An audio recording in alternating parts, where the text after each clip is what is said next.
Good morning, everyone. I once again welcome you in this microeconomic class of MA Economics Semester 3 students of the University of Lucknow.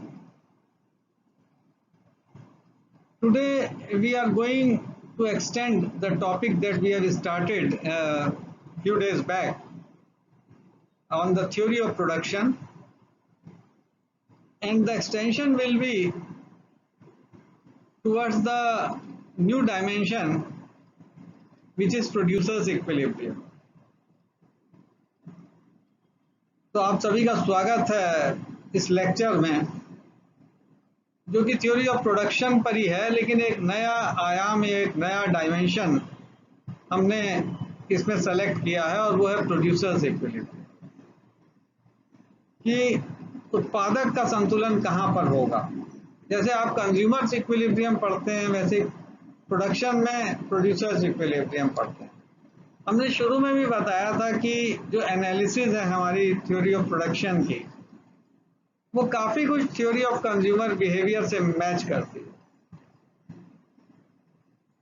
और दूसरी तरफ जो cost है, theory of cost, उसके लिए एक आधार, एक बुनियाद प्रोवाइड करती है थ्योरी ऑफ प्रोडक्शन। तो उस चीज को ध्यान में रख के आपको ये लेक्चर सुनना है। प्रोड्यूसर्स इक्विलिब्रियम भी एक इम्पॉर्टेंट हिस्सा है थ्योरी ऑफ प्रोडक्शन का। और जैसे आप लोगों ने मैंने पहले बताया कि कंज्यूमर्स इक्विलिब्रियम पढ़ा है, लगभग उसी तरह से यहाँ पर आप प्रोड्यूसर्स इक्विलिब्रियम भी पढ़ेंगे। We will also discuss the producers equilibrium. इस लेक्चर को तैयार करने में एक चीज का ध्यान मैंने रखा है कि एक हमारे स्टूडेंट है कुशाग्र पांडे, तो काफी मेहनत कर रहे हैं, सीनियर हैं आपसे, अभी इंडियन इकोनॉमिक सर्विसेज की भी तैयारी कर रहे हैं। तो उन्होंने मुझसे सवाल पूछा था, सर इकोनॉमिक एफिशिएंसी और टेक्निकल एफिशिएंसी में क्या डिफरेंस है, और वो सवाल इंडियन इकोनॉमिक सर्विसेज में आया भी था। तो मैंने उसे कहा कि मैं आपको जवाब दूंगा। तो वो चीज जो मेरे माइंड में है, वो उत्तर भी मेरे माइंड में है कि उसका भी जवाब मुझे देना है। तो ये जो प्रोड्यूसर्स इक्विलिब्रियम का लेक्चर है, उस चीज को भी ध्यान में रख के बनाया है मैंने, कि मैं इससे इकोनॉमिक एफिशिएंसी को एक्सप्लेन कर पाऊँ, और एक बार इकोनॉमिक एफिशिएंसी होगा, उसके बाद फिर हम टेक्निकल प्रोग्रेस पे चलेंगे और टेक्निकल एफिशिएंसी की बात करेंगे। तो आज के लेक्चर में प्रोड्यूसर्स इक्विलिब्रियम है, और साथ साथ ये प्रोड्यूसर इक्विलिब्रियम का इकोनॉमिक एफिशिएंसी से क्या अर्थ है, उस चीज को भी हम यहाँ पे लिंक करेंगे। तो सबसे पहले तो मैंने यहाँ पे डेफिनेशन दी है प्रोड्यूसर्स इक्विलिब्रियम की। वैसे तो कई किताबों में सिंपल लैंग्वेज दी है कि producer would be in equilibrium where it maximizes the output subject to given level of cost. कि एक दी हुई लागत पे जो उत्पादक है वो वहां पे संतुलन में होगा जहां पे उसे अधिकतम उत्पादन मिलेगा। ये ज्यादातर किताबों में दी है, मैंने थोड़ा सा इसमें मार्जिनल चेंज किया है, लेकिन आधार यही है। और वो चेंज यहाँ पे दिख रहा है आपको कि given the technology and cost of production, कि टेक्नोलॉजी दी हुई है, टेक्निकल चेंज कोई नहीं है। टेक्निकल प्रोग्रेस की बात मैंने पहले बता दिया, मैं बाद में करूंगा। Given the technology and cost of production, कि अगर लागत, उत्पादन लागत दी है और टेक्नोलॉजी दी है, a producer will be in equilibrium, एक उत्पादक वहां पे संतुलन में होगा, producer will be in equilibrium when there is no incentive for him to alter his scale of production. कि एक उत्पादक वहां पे संतुलन में होगा जहां उसके पास कोई इंसेंटिव नहीं है कि वो अपने स्केल ऑफ प्रोडक्शन को बदल पाए, जिसके माध्यम से वो उत्पादन को और अधिक ले जाए। यानी given the technology and cost of production, a producer will be in equilibrium when there is no incentive for him to alter his scale of production that could further augment his total output. कि एक उत्पादक वहां पर संतुलन में है जहां पर एक दी हुई टेक्नोलॉजी और दी हुई लागत पर वो अपने स्केल को ऑल्टर करके, स्केल ऑफ प्रोडक्शन यानी कैपिटल लेबर रेशियो को ऑल्टर करके और उत्पादन आगे नहीं बढ़ा सकता। यानी स्केल ऑफ प्रोडक्शन जो उसने सेलेक्ट किया है, उस स्केल ऑफ प्रोडक्शन पे वो मैक्सिमम आउटपुट दिखा रहा है, और वो स्केल ऑफ प्रोडक्शन उसने कॉस्ट कंसिडरेशन को ध्यान में रख के सेलेक्ट किया।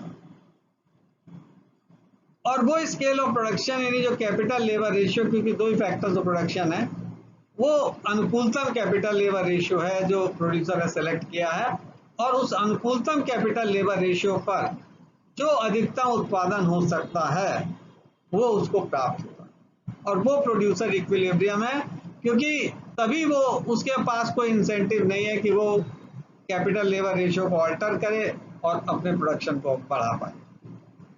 तो ये इकोनॉमिक एफिशिएंसी को इंडिकेट कर रहा है बेसिकली, क्योंकि जब हम इकोनॉमिक एफिशिएंसी की बात करते हैं तो वहां पर पेरेटो एफिशिएंसी भी आता है।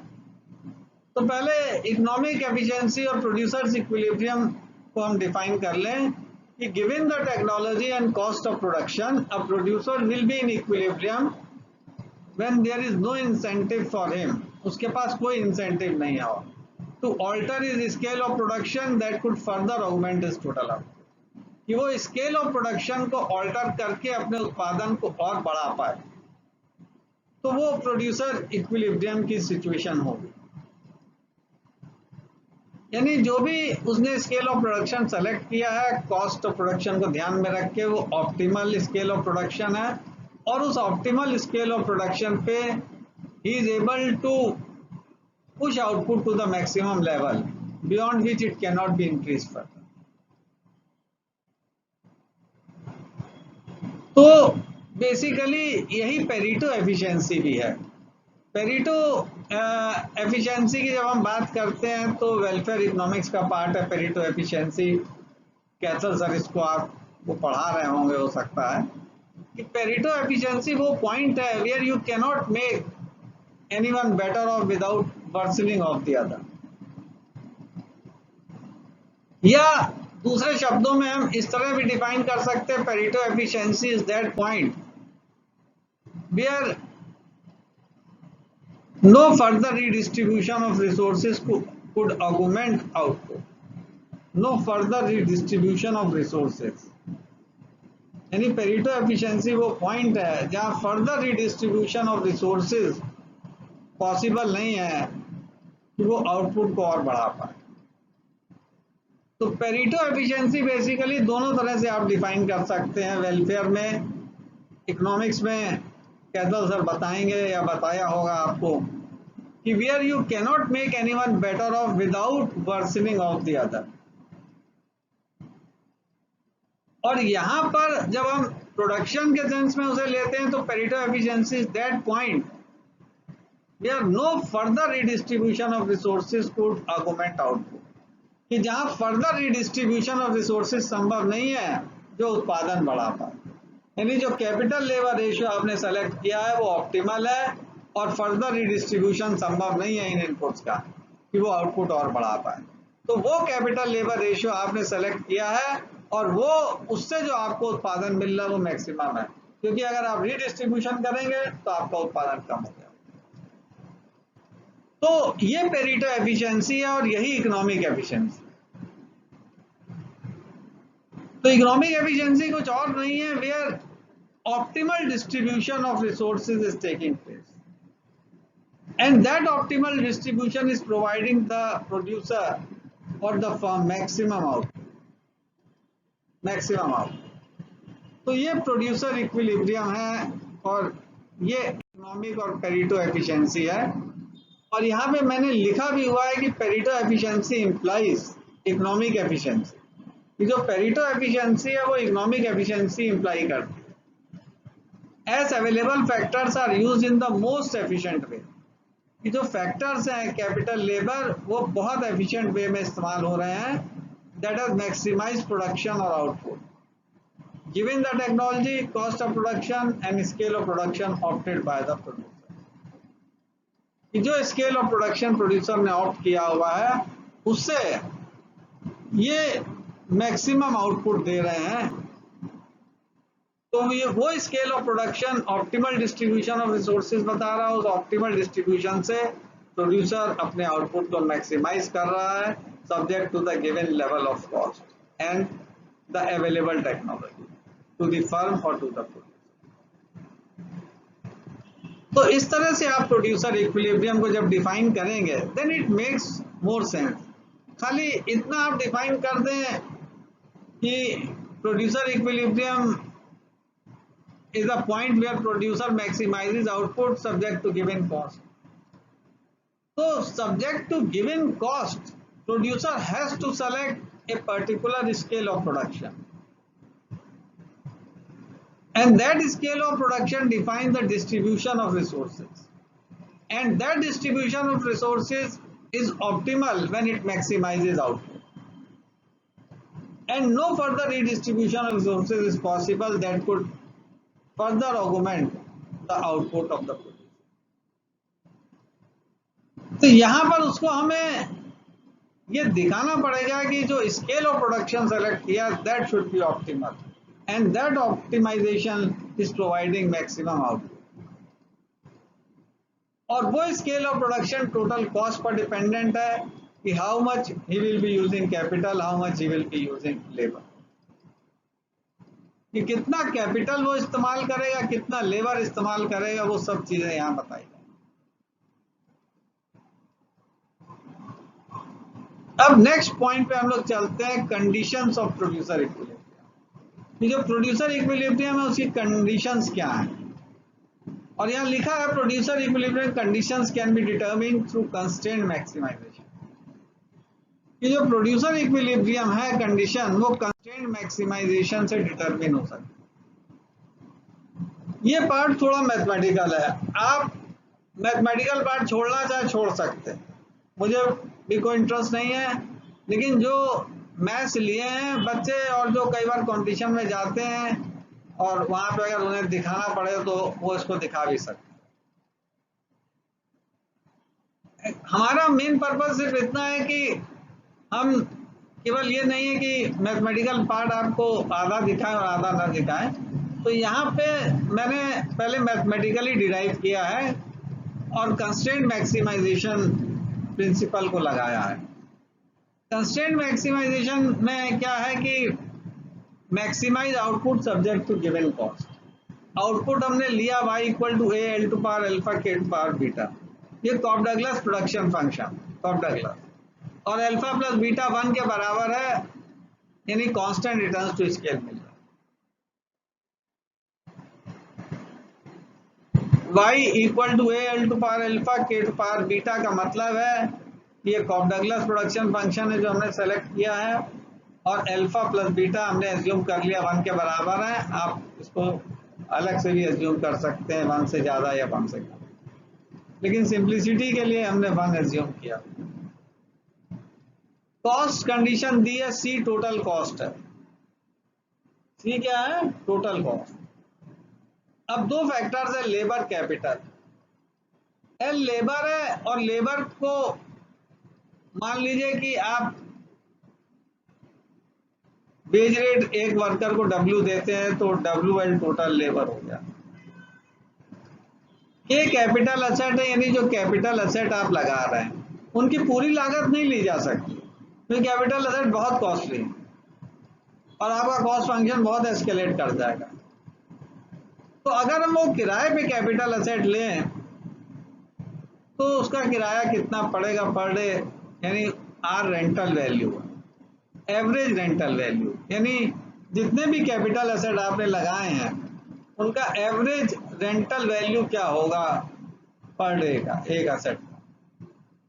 तो आर एक तरह से एवरेज रेंटल वैल्यू है कि टोटल कैपिटल असेट्स है।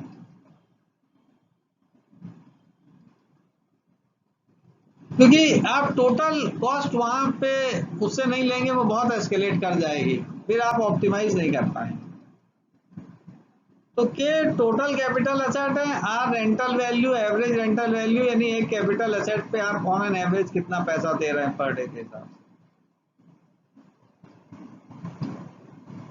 अब हम कंपोजिट फंक्शन बनाते हैं कंस्ट्रेंट मैक्सिमाइजेशन में। Z कंपोजिट फंक्शन का साइन है। तो कंपोजिट फंक्शन मतलब हम कंबाइन करते हैं आउटपुट और कॉस्ट को, और कंबाइन करने के लिए एक लैम्डा यहाँ पर हम सिंबल यूज करते हैं। यहाँ y माइनस लैम्डा मैंने लिखा गलती से, यहाँ प्लस होना चाहिए, सॉरी, इसको ठीक कर लीजिएगा साइन को। y प्लस लैम्डा होगा, y प्लस लैम्डा। ऐसे यहाँ पे भी प्लस साइन आएगा लैम्डा के पहले, बाकी ठीक है। ये दो साइन चेंज कर लीजिएगा। और कई बार एक्चुअली इक्वेशन लिखने में गलती हो जाती है माइनस प्लस की, क्योंकि बहुत ज़्यादा ध्यान हमें सिंबल्स पे रखना पड़ता है, तो इस वजह से चूक हो जाती है ना, ये अपोलोजाइज होता है। तो पहली चीज तो ये y के बाद प्लस होगा, कंबाइन कर रहे हैं, इंटीग्रेट कर रहे हैं, इसलिए y प्लस लैम्डा टाइम, बाकी ठीक है, c minus W L minus r. फिर y की वैल्यू रख दी a l to power alpha के टू पावर बीटा, माइनस की जगह प्लस होना चाहिए, मैंने अभी बताया आपको, ये मुझसे छूट गया गलती से। Plus lambda times c minus W L minus are K, minus W L minus are k.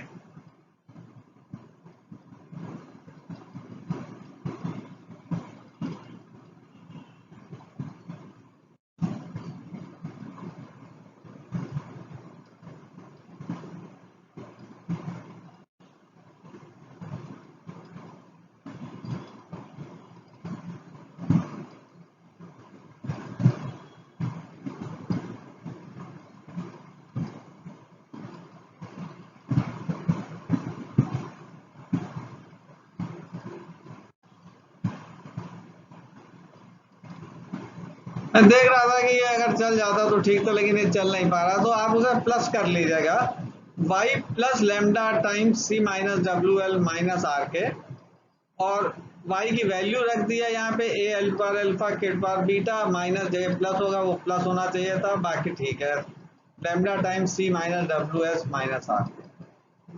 तो हमने दोनों को कंबाइन कर दिया है, मैक्सिमाइजेशन ऑफ आउटपुट और सब्जेक्ट टू गिवन कॉस्ट, और एक कंपोजिट फंक्शन z बना दिया। लैम्डा लैग्रांजिस मल्टीप्लायर कहलाता है।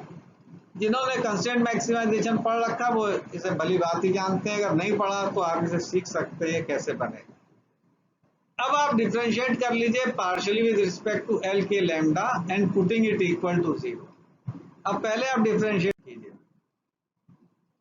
Delta Z by delta L आप निकालिए तो आपको मिलेगा alpha A to power alpha L, alpha A L to power alpha minus 1 K to power beta minus W lambda, केवल एल के रिस्पेक्ट पे कर रहे हैं। फिर इसी तरह डेल्टा जेड बाई डेल्टा के, अब के रिस्पेक्ट में कर रहे हैं, beta A L to power alpha के to power beta minus 1 minus R lambda. फिर delta Z by delta lambda करेंगे तो C minus W L minus are K आ जाए। अब इसे 0 के बराबर आप पुट कर दीजिए, तो जब 0 के बराबर पुट करेंगे तो मिलेगा, पहली जो इक्वेशन 3 है, W lambda equal to alpha A L to power alpha K power beta upon L, minus 1 की जगह अपॉन एल कर दिया, ये हो जाएगा W lambda equal to alpha Y by L, क्योंकि A L to power alpha K power beta Y के बराबर है, अल्फा वाई बाई एल। इसी तरह आर लैम्डा हो जाएगा बीटा वाई अपॉन के, ए L to power alpha K power beta की जगह वाई रख दीजिए, आर लैम्डा हो जाएगा बीटा वाई बाई के। और लास्ट इक्वेशन पांचवी ऐसी लिख दी है, C equal to W L plus are K, C को एक तरफ ले गए, डब्ल्यू एल प्लस आर के एक तरफ। यहाँ पे ये बता दें कि जो अल्फा वाई बाई एल है ये मार्जिनल प्रोडक्ट ऑफ लेबर है, यानी जब आप कॉप डगलस प्रोडक्शन को डिफरेंशिएट करेंगे एल के रिस्पेक्ट में पार्शियली, तो अल्फा वाई बाई एल मिलेगा। तो delta y by delta l है क्या, basically marginal product of labour. तो आपने सेमेस्टर 1 में निकाला होगा, देखेगा marginal product of labour Cobb Douglas case में अल्फा वाई बाई एल है, अल्फा वाई बाई एल। तो वहां पे हमने मार्जिनल प्रोडक्ट लिख दिया है लेबर का। बीटा वाई बाई के मार्जिनल प्रोडक्ट ऑफ कैपिटल है, तो बीटा वाई बाई के की जगह मार्जिनल प्रोडक्ट ऑफ कैपिटल लिखते हैं। और आर लैम्डा ऐसे ही लिखा, डब्ल्यू लैम्डा ऐसे ही लिखा है। अब आप दोनों को डिवाइड कर दीजिए एमपीएल अपॉन एमपीके को, तो आपको डिवाइड करने पे लैम्डा कट जाएगा, MPL upon MPK equal to W by R. ये पहली इक्विलिब्रियम कंडीशन है, और MPL upon MPK equal to W by R. अब यहाँ पे ये बता दें कि एमपीएल अपॉन एमपीके क्या है, ये स्लोप ऑफ आइसोक्वेंट कहलाता है, स्लोप ऑफ आइसोक्वेंट आप पढ़ चुके हैं। डब्ल्यू बाई आर क्या है, ये स्लोप ऑफ आइसोकॉस लाइन है, वो हमने यहाँ डायग्राम बनाया, उसे समझाया भी है। आइसो मीन सेम, तो जो आप आइसोकॉस लाइन बना रहे हैं के एल, इसका मतलब है आप के एल कहीं पे भी है, टोटल कॉस्ट सेम, और ये टोटल कॉस्ट दी हुई। जो लाइन के एल बनाते हैं उसका तरीका यहाँ दिया है, ये बड़ा अच्छा तरीका है कि जब भी आपको स्ट्रेट लाइन बनानी है, दो एक्सट्रीम पॉइंट ले लीजिए। आप पहले एल ले लीजिए, जब एल लेंगे तो के जीरो हो जाएगा, तो C equal to W L plus are k है इक्वेशन 8। तो जब के जीरो हो गया, एल हो जाएगा C बाई डब्ल्यू, तो ओ एल C बाई डब्ल्यू के बराबर है, वो यहाँ लिखा होगा। इसी तरह ओके एल जीरो हो जाएगा, और ओके बराबर हो जाएगा C बाई आर, तो ओके C बाई आर है, O L C by W है। अब लाइन का स्लोप क्या होगा, O K upon O L, O K upon O L, perpendicular upon base. O K C by R है, O L C by W, C cut जाएगा, W ऊपर चला जाएगा, डब्ल्यू बाई आर। तो slope of isocost line W by R है। Slope of isoquant हमने आपको बताया एमपीएल अपॉन एमपीके है। तो प्रोड्यूसर वहां पे इक्विलिब्रियम में होगा जहां पर आइसोकॉस लाइन आइसोक्वेंट को टच करे, और isocost line would be tangent to isoquant, और ई पे दोनों का स्लोप बराबर है, पॉइंट ई पे। तो हमने लिखा भी है producers equilibrium, slope of K L equal to W by are, और slope of isoquant MPL upon MPK. तो ई में दोनों बराबर है, MPL upon MPK equal to W by R, यानी slope of isoquant equal to slope of isocost line.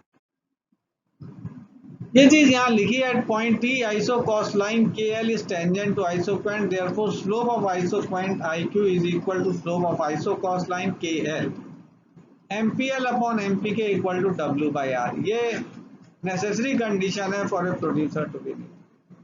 तो आप बाकी चीज छोड़ सकते हैं, आप डायग्राम दिखा सकते हैं और ये कंडीशन दिखा सकते हैं कि at E isocost line is tangent to isoquant, और वहां पे slope of isoquant equal to slope of isocost line, MPL upon MPK equal to W by R. यानी ये नेसेसरी कंडीशन है for a producer to be in equilibrium, यानी ratio of marginal productivity of labour to capital must be equal to the prices paid to the labor and to the capital. तो W price paid for the use of labor है, R price paid for the use of capital है, R rental value है, यानी जो आप capital इस्तेमाल कर रहे हैं उसके बदले में जो आप पैसा दे रहे हैं, लेबर इस्तेमाल कर रहे हैं उसके बदले में जो पैसा दे रहे हैं वेज रेट है। अब क्या है कि ये इक्वेशन 12 है, ये सफिशिएंट कंडीशन, नेसेसरी कंडीशन है। सफिशिएंट कंडीशन हमने यहाँ डिराइव की है taking log on both side.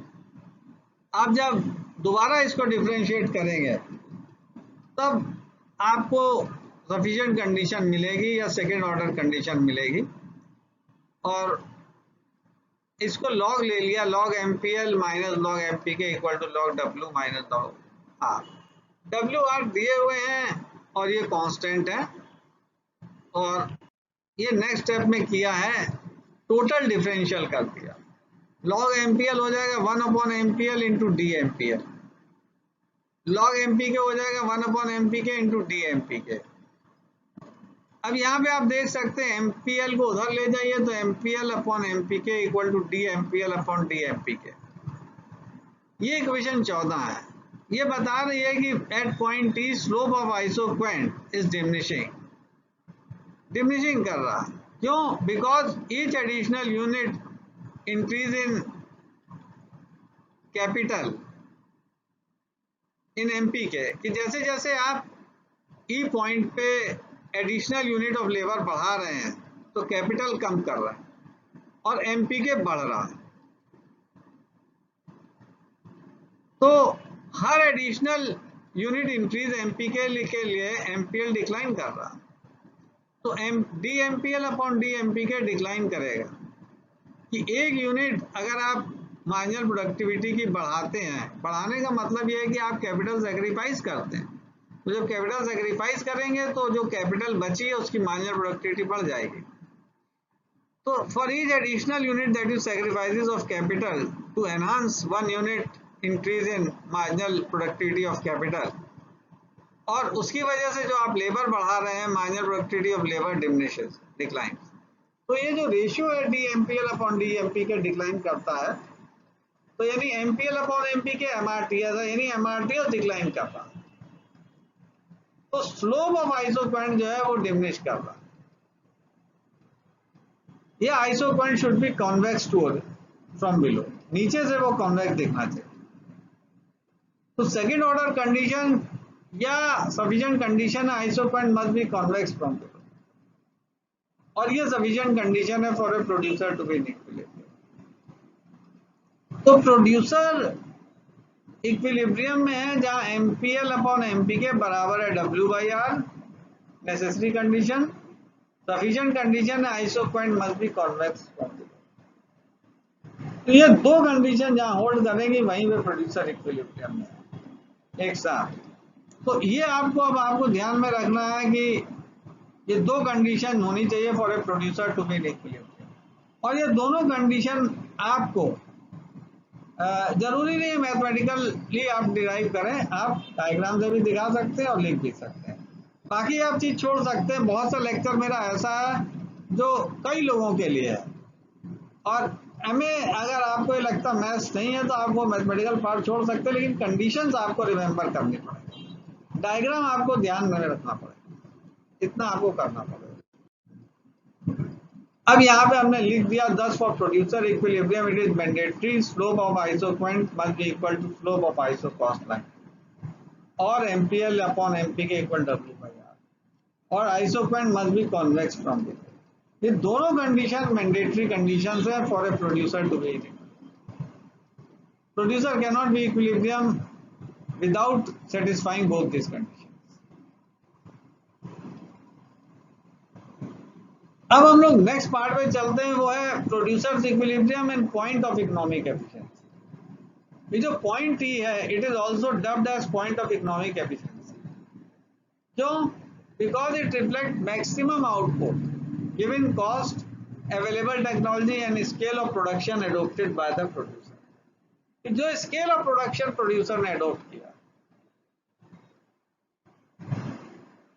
तो जो पॉइंट ही है डायग्राम में अभी पीछे आपने देखा जहां पे प्रोड्यूसर इक्विलिब्रियम में है, वो पॉइंट क्या है? It is the point where producer maximizes his output subject to given cost and the scale of production adopted by the producer. इसके अलावा अगर कोई और स्केल ऑफ प्रोडक्शन वो सेलेक्ट करेगा तो आउटपुट मैक्सिमम। तो इसलिए मैंने कहा कि जो प्रोड्यूसर इक्विलिब्रियम पॉइंट है वो इकोनॉमिक एफिशिएंसी को भी रिफ्लेक्ट करता है, क्योंकि वहां पर आपके जो रिसोर्सेज हैं कैपिटल लेबर वो ऑप्टिमली यूटिलाइज, यानी जो स्केल ऑफ प्रोडक्शन प्रोड्यूसर ने सेलेक्ट किया है that is the most appropriate most optimal scale of production. No other scale of production could distribute capital labor ratio in such a way that could maximize output. So the scale adopted by the producer is the most optimal one, which reflect the optimal scale of production and it maximizes output. यहाँ पे मैंने वो scale of production बना भी दिया, वो है OP, और IQ आइसो पॉइंट को और आइसो को कॉस्ट लाइन KL को वो जहाँ पे कट कर रहा है वो इक्विलिब्रियम पॉइंट। और इसके अलावा आप देखिए, अगर आप इस स्केल ऑफ प्रोडक्शन को शिफ्ट करेंगे तो फिर आपको मैक्सिमम आउटपुट नहीं मिल पाए, क्योंकि और कोई पॉइंट पे वो ऑप्टिमल आउटपुट अचीवेबल नहीं। केवल एक स्केल ऑफ प्रोडक्शन है OP जिस पर ये आउटपुट IQ वाला अवेलेबल है। अगर आप स्केल ऑफ प्रोडक्शन को अल्टर करते हैं, नीचे करते हैं, ऊपर करते हैं, तो आइसोपेंट ऊपर आएगा। इसलिए given the cost of production, given the available technology, producer's equilibrium reflect Pareto efficiency point, where no further redistribution could augment production subject to this given cost and given technology। तो जो टेक्नोलॉजी और cost दी है उस पर जो producer select कर रहा है स्केल ऑफ प्रोडक्शन, वो ऑप्टिमल स्केल है और वो मैक्सिमम आउटपुट देगा, और कोई scale of production maximum output देंगे। इसलिए there is no incentive for the producer to deviate from this scale of production, no incentive. Producer can not, will not be in a position to alter this because he is not getting any incentive of further enhancing output. So economic efficiency basically also implies Pareto efficiency because it reflects optimal distribution of resources, optimal distribution of capital labor, and no further redistribution could augment output। इसलिए हम कह रहे हैं, that is why I am saying कि it is the most optimal scale of production adopted by।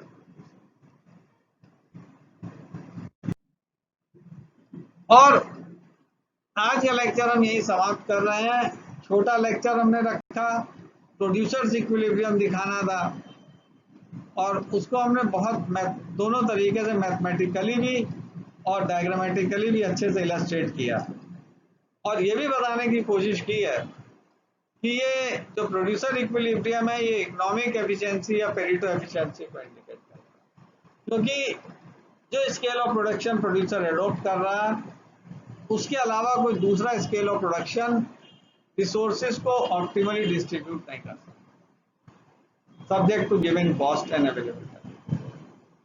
इसलिए जो भी उसने स्केल ऑफ प्रोडक्शन प्रोड्यूसर ने चुना है वो मैक्सिमम आउटपुट बता रहा है, and no further redistribution of resources, capital और labour would augment the total output, and that is why it is producers equilibrium. अब नेक्स्ट टाइम पे हम एक ऑल्टरनेटिव अप्रोच पढ़ेंगे, और वो है इसकी duality, minimize cost subject to given output. अभी हमने क्या किया, maximize output subject to given cost. एक कॉस्ट लाइन दी है और उस कॉस्ट लाइन पर हमने मैक्सिमम आउटपुट सर्च किया। कल क्या है जो हम नेक्स्ट लेक्चर लेंगे उसमें मिनिमम कॉस्ट करना है, मिनिमाइज कॉस्ट करना है गिवन आउटपुट, यानी एक आउटपुट कर दिया है और उस आउटपुट को अचीव करने के लिए मिनिमम कॉस्ट क्या उसको सर्च करें, उसको बताएंगे। तो आज का लेक्चर यहीं पे हम समाप्त कर देते हैं। ये भी हमें ध्यान में रखना पड़ता है कि लेक्चर बहुत लंबा ना हो और आदमी पढ़ते पढ़ते बोरियत ना आए। हम लोग सब कह रहे हैं कि अब आप लेक्चर यहाँ पे रोकिए, तो मैं रोक दूंगा। And I hope you will read it thoroughly, you will try to comprehend this lecture, and my good wishes to you। आज बात हुई थी कि हम लोग लेक्चर स्लेट पर लेंगे, मगर हम ले नहीं पा रहे हैं क्योंकि अभी वहाँ पर कुछ टेक्निकल प्रॉब्लम्स हैं। तो जब टेक्निकल प्रॉब्लम दूर हो जाएंगी तो फिर हम स्लेट पे ही लेंगे, और देखते हैं वो कितनी जल्दी दूर होती हैं। आप लोग भी अपना लॉगिन आईडी वगैरह क्रिएट कर लीजिए उस पर, और उस पर यह है कि हम आप डायरेक्ट रूबरू रहेंगे, और आपको कुछ पूछना है तो आप पूछ भी सकते हैं, और अगर कहीं पे कोई आप कहेंगे तो रिवीजन भी करा सकते हैं, कोई ऐसा नहीं। तो आज का लेक्चर इतना ही। नेक्स्ट टाइम पे ऑल्टरनेटिव अप्रोच हम लोग इसको डिस्कस करेंगे। ओके, गुड बाय, गुड विशेष, थैंक्स। अपना ध्यान रखिएगा कोरोना में और पढ़ते रहिएगा और अपना फीडबैक जरूर देते रहिए।